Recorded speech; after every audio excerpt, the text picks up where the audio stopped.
We welcome you to a very important weekly series that we kickstart today and that will run up all the way to the elections. We call it the business of governance, where we will have key business persons asking key political persons who probably will be decision makers after the elections, what is the agenda, what is their promise, what is their manifesto for the Indian economy and for the business community. Kicking off this debate are two of the best from both these sectors. Joining us on behalf of business is Mr. Sunil Munjal of the Munjal Group, who has in past years headed the CII, as well Mr. Piyush Goyal, Member of Parliament now and National Treasurer, BJP. Gentlemen, thank you very much for joining us. Let me start with the Joint Managing Director of Hero MotoCorp. Mr. Munjal, you're not just wearing the Joint MD hat, you are representing Indian industry in a sense. What are the top three things you want from the next government? I'll actually give you five, not three. Sure. The first important one which is pending is taxation reform. Both the GST and the direct tax code have been pending for a long time now. I think that needs to happen. It will help the GDP, it will help growth, it will help jobs. Second is the ability of new projects, especially large projects, to get launched in India is highly impaired because of the process of clearances, especially for large infrastructure projects. And the bottlenecks are known. I wish that's one area in which the government would focus to get them off the ground. Third is in the area of agriculture. The current APMC is, instead of being a support as it originally was, is now become a hindrance for food grain and movement of food grain, thereby causing inflation coming from food, which certainly needs to be tackled. The fourth one is on manufacturing. Very, very critical. If you're going to create the millions of jobs that we need to look at manufacturing as a key area of focus. The government today has a stated policy, but there is, and a policy has been announced, but there's work to be done to implement some of those parts of that policy. And the fifth and the last one of the top five would be in the area of the government to citizen interface. A complete reform of the interface between citizen and industry with government. We need to look at this interface de novo. We need to simplify the interface. We need to base our policies on the basis of trust. We need to trust our people, and whatever interface is necessary should be completely automated, should not be manual, because this is where the friction comes, this is where delay comes, and therefore this is where the corruption comes in. I think these five could provide a big boost to the economy, industry, to the people of the nation and India as a whole. Okay, so let's pose that question. Some of your questions might get answered, Mr. Munjal, because we have Piyush Goyal, the National Treasurer of the BJP, who joins into this discussion. Mr. Goyal, good morning. It's good to see you again after the IBLA Awards, and thanks for joining us on the show. I'm going to tackle this one by one. The first thing that Mr. Munjal mentioned is GST, and that seems to be the single most, important economic reform that everyone is working on at this point in time. And we understand that Nitin Gadkari is helping a think tank actually articulate a design of a different tax and a more easier tax regime. How do you think the new government could solve this issue? Good morning, ma'am, and a very good morning to my friend Sunil. I think he's raised some very, very valid points, and in that manner also given us some very good suggestions. Because we are in the process of formulating not only the vision as we see India going into its 75th year of independence, 8 years from now, but also is helped to articulate what are the big issues before any new government that comes into power 4 months from now. And I certainly believe it will be a government led by Mr. Narendra Modi, given his proven track record and his popularity. As regards the taxation reform that you articulated as GST, Sunil articulated as GST, direct tax code, and maybe many more, I think my party is very clear that the bulwark of taxation should largely rest on a rational structure where rates are reasonable, people are willing to pay. It's a simplified process where you are not harassed and hassled, which he also alluded to in his last point. And obviously, more important than anything else is the harassment. We have a situation today where taxpayers are harassed ad nauseum, and possibly it's becoming a disincentive to do business here. My party very clearly has a track record in that, whether you look at Mr. Vajpayee's regime, where you almost had no raid Raj. If you look at that regime, we trusted our taxpayers. We could have done more in terms of rationalization of the tax structure, but I believe my party is seized of that matter. We're looking at how we can bring down tax rates. We're looking at how we can make GST more palatable between the center and the states, so that without affecting the federal structure, we can actually empower the states with more revenue. Actually, Piyush, I'll just raise a couple of questions on GST. Yeah, Piyush, we'll take those questions Just in a bit. But yeah, if you can just complete the argument on GST. I mean, there are some seminal problems, and some of them raised by BJP states. So, can you give us a timetable for GST? Issue, absolutely. I am for GST. My party is committed to GST. But we have three broad questions which we have raised. I have articulated them to several industry associations. I've yet to hear some answers to them. Are we, in a manner of speaking, reducing the taxes on very high super luxury goods, which we call the demerit goods, at the cost of imposing a tax on the merit goods, which are today given concessions? So we have a dichotomy here, whether a luxury car will become maybe 40 or 50% cheaper, and probably an item like salt for the common man, which is exempt from taxes, will become more expensive when we bring a unified tax structure. Also related to that is what happens to small scale industries, what happens to small businesses. What has been proposed as the CST is basically two taxes, a central CST and a state CST. So there are at least 40 or 50% or maybe more, maybe 80% of assessees who are today covered only by central government, by only state government laws. They are not covered by excise, service tax, the central laws.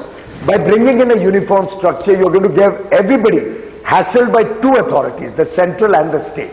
And my third argument is, in the event of a natural disaster, like the Gujarat earthquake, or if there's drought in a certain area, how do we empower the state to raise additional revenue for mitigating the disaster? Do they go to the doorstep of the central government and plead and wait outside in line, waiting to get money, or do they provide temporary measure for succor to their victims? So these are the three issues we are grappling with that. Yeah. But on a broader perspective, I can assure you, I for one am one for simplified structure, lower taxes, and certainly ending the harassment and the raid march that the government has imposed. Piyush, you know, you are...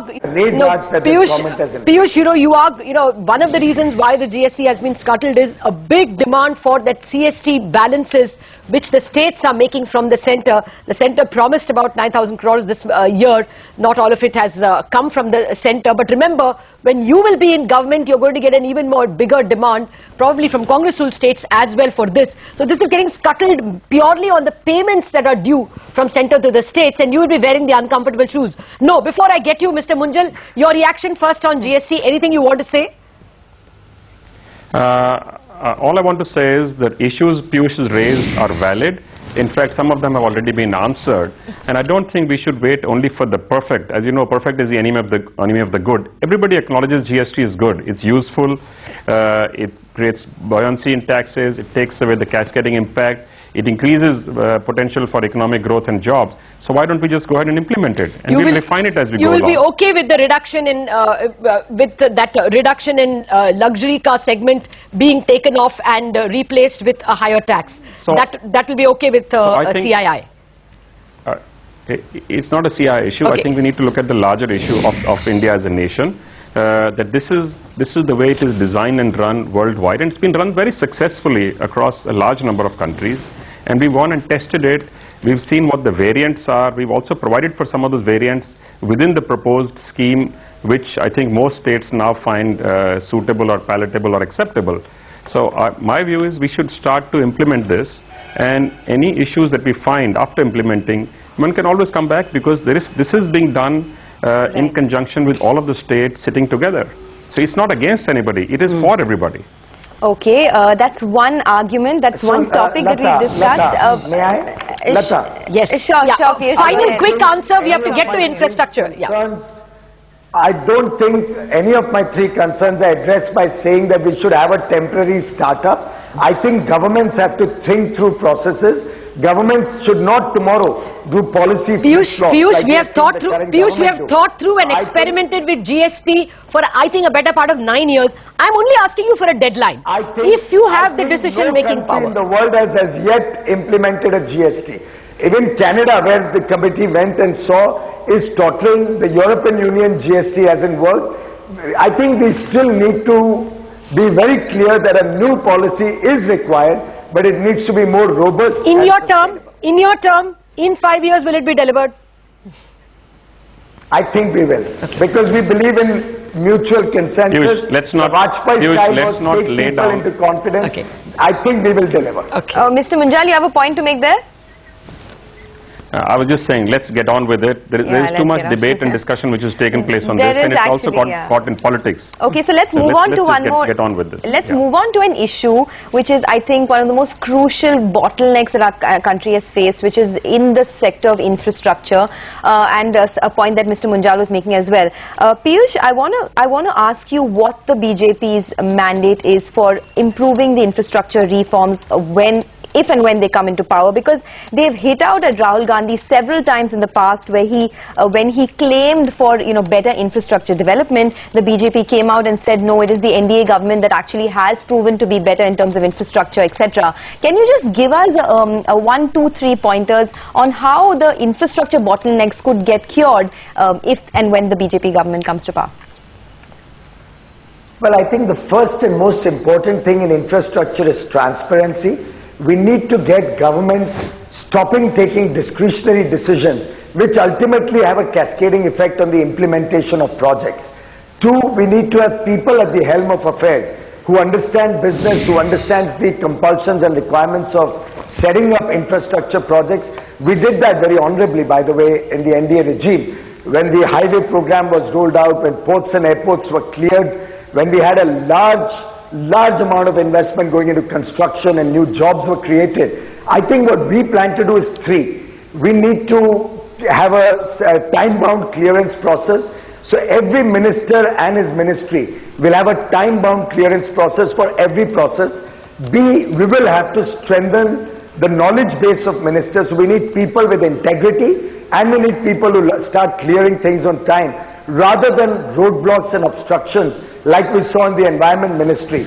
And we saw a government which was so helpless in the face of 2 environment ministers that for 5 years infrastructure has come to a standstill. Piyush, let me ask Mr. Munjal to clarify exactly where business has a problem. Mr. Munjal, I'm sure you have something to say about the Land Acquisition Act and something to say of the complete arbitrariness with which environment works. Will they bring in rules? I mean, what would you want to ask Piyush and his government? So there are 3 different aspects. One is there is too much of this fiefdom within ministries. So when projects go from one ministry to the other one they get held up. I think we need to figure out that this is a national priority. Second is the interface between center and states, which also needs to get smoother. And third, as you said, is some specific areas, whether it's land acquisition, whether it's environmental clearances, which are now being seen as the biggest bottlenecks, both in terms of time and cost for projects, very often eventually resulting in projects not getting implemented or not getting financial closure. And that, I think, is a national shame. We need to figure out a way where large infrastructure projects can be set up. They create massive jobs and economic growth while they are in currency. And once they're created, they're a multiplier for the overall economy. So that it's just a win-win for everybody. So no matter what it takes, we have to get down and ruthlessly take away any hurdle which comes in the way of getting these large projects which are seen as public good off the ground. And I completely agree with Piyush. The process should be transparent. So it should not come and bite us back. So that whatever we do, we continue to move forward. There is just so much work to do that we tend to get caught up in one project or 2 projects, and everything in that industry then gets stalled. We've seen this happen in coal. We've seen this happen in mining. We are a nation which is surplus in these resources, and today we are importing them. Okay, Piyush is waiting to comment on that. Piyush, quickly, if you can just tell us, what will you, we know the entire environmental clearance issue is a complete mess, but what will you do in order to solve that bottleneck? Of course, I can only show you the track record of Gujarat to prove my point, but the larger picture that we will be focusing on is A, we want to bring transparency and completely eliminate discretion so that more and more people are confident that if they have a license, it cannot be struck down by a court tomorrow because the process was vitiated. Two, we believe we'll have to expand the setups like the DMIC so that we have a plug-and-play availability for manufacturing. Personally, I have an idea that, for example, power, the government should get the land allotted, the mining lease cleared, get the mining license, get the environment cleared, get the land in place, and then package that and auction that project to whoever wants the highest bidder, so that the bank can then complete financial closure in 2 months. They have the comfort and confidence that the process was transparent. Government has itself completed all internal processes within ministries, and I do hope one minister to the other there will be transparency and easier processes. And finally, the entrepreneur is very clear that he has a license taken through an auction or a transparent bidding process, and finally he can close do the financial closure, start implementing in a time-bound manner. I just want to reiterate. I want to reiterate the importance of the point that Piyush made. This is something that CII has been saying for many years, that the government should have a raft of pre-cleared projects available and then auction them transparently, so companies who come in to take on these projects can get on with implementation. They should not be burdened with the process which can take years on end and very often can never get completed. Okay, so I think this is a very, very important point, and this for India's sake must be done. No, pre-cleared projects also require a lot of state government clearance. Piyush, what is the, will you all do any tinkering of the Land Acquisition Act at all? Well, for your information, the Land Acquisition Act, which was originally brought to Parliament by the Congress, was disastrous. It did not even have exemption for the critical infrastructure projects. It was Mr. Arun Jaitley who insisted and got the 18 sectors exempted so that we could actually get on with infrastructure projects. Of course, we see a new government in Delhi, which is now taking out a new issue that the 18 exemptions should also be removed. So I believe the people have to take a choice whether they want a government which in the first place what a really ridiculous law. Piyush, they want a government which soothes the law, or they want a government which actually is talking of making it much worse. Okay. Well, Piyush, since you spoke about the Delhi government, this is an agenda which I'm foisting on you, but I'm sure Mr. Munjal will not have any objections to it. Where do you all expect to plug the fiscal deficit? We are seeing a competitive subsidy Raj happening over here, but what can you all promise by way of fiscal deficit in your 5-year term, in fact in your first year? Well, I personally feel the fiscal deficit cannot be plugged the way the current government is doing it. The current government's attempt is to muzzle expenditure on capital goods. So the government is not saving on wasteful expenditure. On the contrary, it's putting in more money into subsidy or into sick PSUs like in Scooters India or in the MTNL, BSNL or in Air India. The effort of this government is populist and subsidy and entitlement based. Our effort is going to be to strengthen institutions, to plug the leakages, in fact expand capital expenditure, and I also believe one very critical aspect of raising revenue is the fact that you start trusting your taxpayer. I know so many instances where people are actually thinking of leaving India because of the mess that the government has created on policy paralysis or flip-flop or tax harassment by the government officials. I think if we go with sincerity to the industrialists like Mr. Munjal and others, if we go to the world with sincerity, commit to them that there will be no policy flip-flop, decisions will be taken just like in Gujarat, immediately across the table, transparent manner. I can see investment coming in a big way. We need to restore the investor confidence, not only internationally, first within India, by my own brothers and sisters who are today losing faith. I think it will restore confidence. I see fiscal deficit at no more than 2–2.5%. Revenue will rise because of investment, and probably a lower interest regime would help in a big way. Okay, Mr. Munjal, we've gone on for a goodish bit of 25 minutes. Mr. Munjal, we've gone on for a goodish bit of 25 minutes. Last 2-3 minutes for both of you.